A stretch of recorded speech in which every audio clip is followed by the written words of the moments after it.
సుందరంగా ఏమందంగా ఉన్న చెల్లెలు కదా, అది కూడా చెల్లెలమ్మ.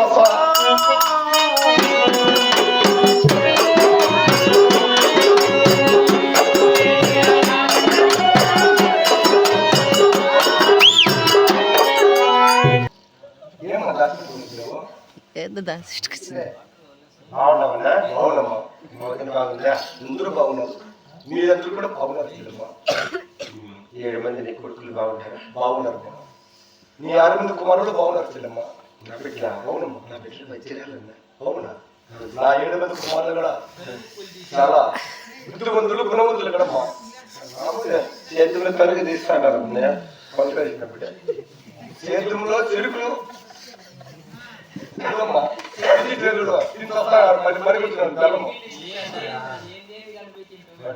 ముందుకు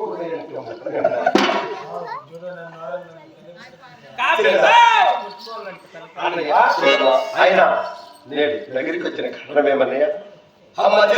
అన్నయ్య 6 మందికి వివాహం చేశాను. చిన్న కొడుకు నడికి వివాహం కాలేదు. నీకు ఒక చిన్న పుత్రం తీసుకున్నాను. నా చిన్న కొడుకు నడికి ఆవిడ అనిపించాను చేయడం. నా బిడ్డ మీద అవునమ్మా. ఏంటి మాటలు పలుకుతున్నారయ్యా?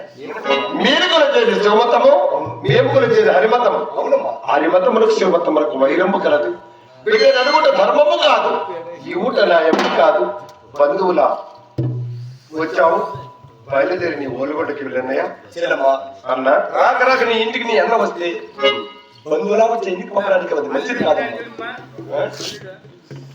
ఎలాగనే నీ బిడ్డను నా బిడ్డకి ఇవ్వాలని బాగుండవరా భయపడుతున్నాను.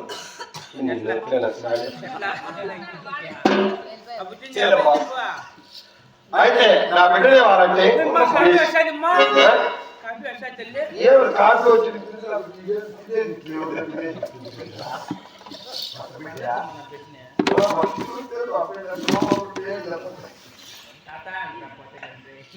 మంది అనుమతులు వచ్చి నాకు పాల్గొనడం పెళ్లి చెప్పి